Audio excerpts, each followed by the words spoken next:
Ferrari have admitted that the bumpy nature of the Circuit of the Americas, combined with the sprint weekend format, was where it all went wrong for Charles Leclerc last weekend, as the driver was disqualified from the final race standings in America.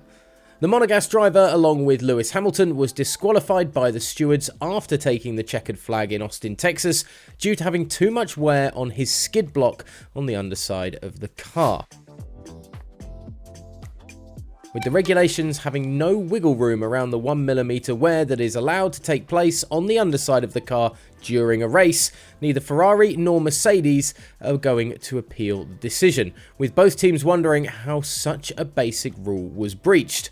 The Scuderia's sporting director, Diego Ioverno, has an idea of where it all went wrong as he discussed the disqualification in a video on the team's social media page. The sprint weekend is very peculiar. You have very little time to prepare the car, said the Italian. Basically only one session in FP1 and then you go into Parc Ferme, meaning that from that moment onwards, you cannot touch the car any longer. On top of this, Austin is a super nice track, but it is extremely bumpy. Bumpiness is a difficult topic for drivers and for cars. In the past, more or less everyone failed the suspensions, failed the chassis. We knew it would have been tricky, and this is the reason why we also lifted the car throughout FP1, and from our consideration, it should have been okay. The Ferrari sporting director added that the change in wind intensity for Sunday could have also been a reason why so much damage was done to the skid block. Either way, it seems like Ferrari are taking it on the chin and looking ahead to the Mexico City Grand Prix this weekend, rather than looking back at what could have been in Austin, Texas. Now, fans in Mexico City might not be too happy to hear the news, if it really is news, that Sergio Perez will apparently need to secure second in the driver's standings to stand a chance of holding on to his place at Red Bull for next season. The Mexican driver has seemingly had the sword of Damocles hanging over his head for the last 12 months or so at Red Bull Racing, with many expecting Daniel Ricciardo to return to the team alongside Max Verstappen next season after the Australian came back to the sport midway through this year with AlphaTauri.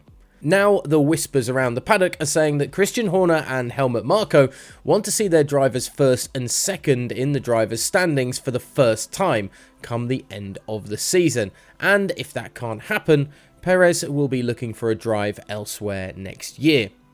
Things were looking dicey for the Mexican driver after Lewis Hamilton came second in Austin, Texas last week, but with the Silver Arrows star disqualified after the race, Perez now holds a 39-point lead ahead of the British driver in the drivers' standings.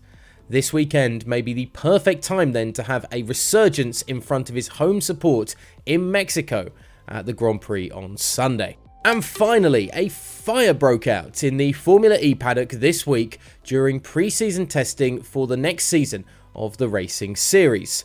The incident occurred around 1 PM local time in Valencia, Spain, and was believed to have been triggered by an explosion in the pit box of battery supplier WAE, formerly known as Williams Advanced Engineering.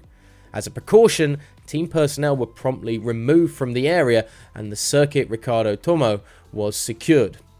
Formula E released a statement confirming that one individual had been taken to hospital as a precautionary measure, but that fire has quickly been contained and no further damage was done to anybody else involved. We hope for fireworks instead of fire this weekend coming at the Mexico City Grand Prix. In the meantime, you can build up to all of the action on GPFans.com and GPFans Global across social media, and hit subscribe down below to stick with us here at the YouTube channel.